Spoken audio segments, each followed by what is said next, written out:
Coneixeu Spice-Scratch? És un mapa literari digital on es troben els textos literaris que han escrit els nostres autors i les nostres autores arreu del món. De tot el món.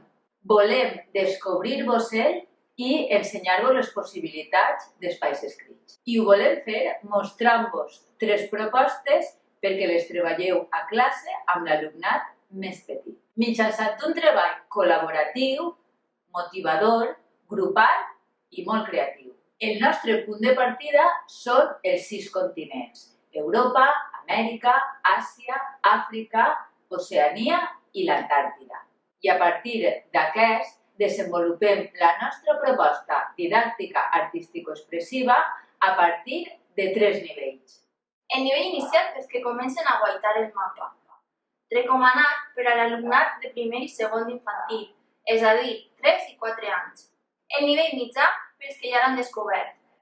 Recomanat per a l'alumnat de tercer d'infantil i primer de primària, és a dir, 5 i 6 anys. I el nivell avançat per als exploradors experts.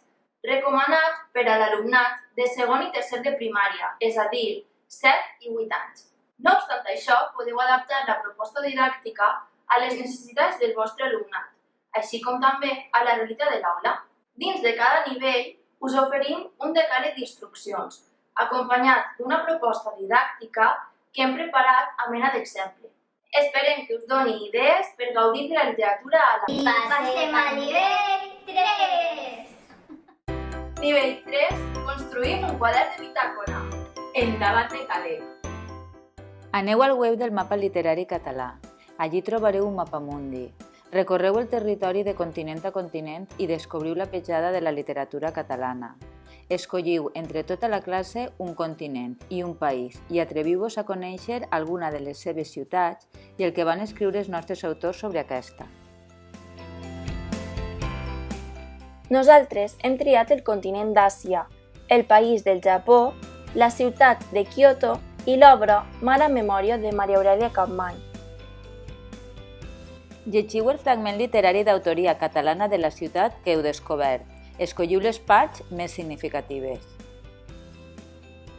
Hem entrat per fi al cor del Japó, la ciutat de Kyoto, una ciutat vella però no abandonada, amb abundància de botigues i parades de menjars, amb restaurants per a tots els gustos i entrades amb fanalets vermells, com si es suggerissin tota mena de pecats orientals.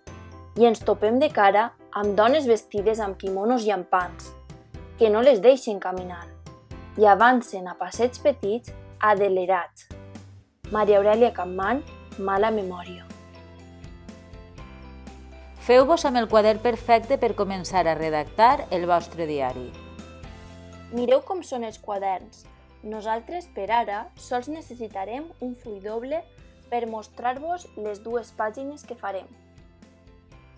Podeu buscar informació a la xarxa, però això no significa que el vostre quadern de bitàcola hagi de ser igual que els que heu vist. Agafeu les idees que més us agradin i feu-les vostres. En la nostra pluja d'idees hem trobat 7 elements imprescindibles: la bandera del Japó, un quadern, els palets, un signe, el fanal, el palau de l'emperador i els quimonos.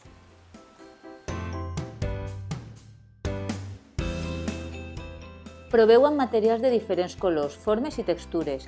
Qualsevol cosa que tingueu a l'aula us podrà servir. Ací tenim alguns dels materials que hem escollit: llana, plastilina, furgadents, fideus i paper de seda, entre d'altres. Elaboreu un esborrany del disseny que fareu servir. Aquest és el nostre esborrany. Us hem anotat els materials que hem usat.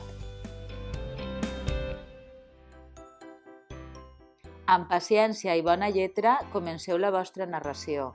Descriviu les coses que heu descobert. Per fer el nostre quadern de bitàcora, primer que res hem doblat la cartolina per la meitat. Després hem retallat amb les tisores dentades el text que considerem imprescindible i que prèviament havíem escrit i imprès amb l'ordinador. Ja una vegada retallat, l'hem apegat a la cartolina.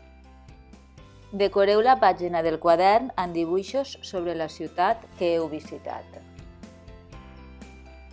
Una vegada hem començat a decorar el nostre quadern, hem dibuixat un bol i hem treballat la plastilina per tal de poder-la pegar donant-li forma a aquest bol.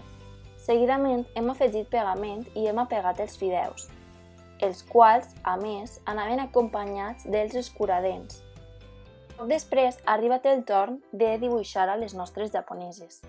Per fer-ho hem fet servir cartolines i goma eva, tant per a la cara com per als cabells.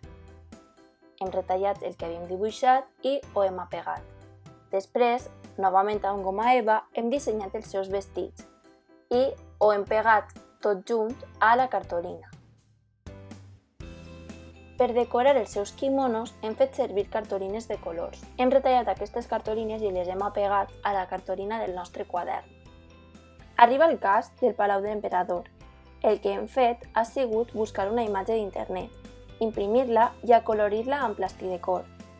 Una vegada ha quedat ben bonica, l'hem retallada i l'hem apegada a la cartolina del nostre quadern de bitàcola. Arriba el torn de donar-li llum i color al nostre quadern de bitàcola i per fer-ho hem retallat tires de cartolina de color roig, a les quals hem donat forma i hem conjugat en companyia de paper de cel·lofana per poder construir el nostre fanal. Després de donar-li llum i color al nostre quadern, és el torn de donar-li vida. Per això hem agafat paper de seda, hem dibuixat un signe i, retallant tires de paper de seda, hem tractat d'emplenar-lo i decorar-lo el millor possible. Per últim, abans d'acabar amb la decoració del nostre quadern, hem dibuixat estrelles en els kimonos de les nostres japoneses. A més, amb plastilina marró, hem decorat encara més el nostre bol i hem dibuixat la bandera del Japó amb pintura de dits. Recordeu signar l'entrada amb el nom de la vostra classe.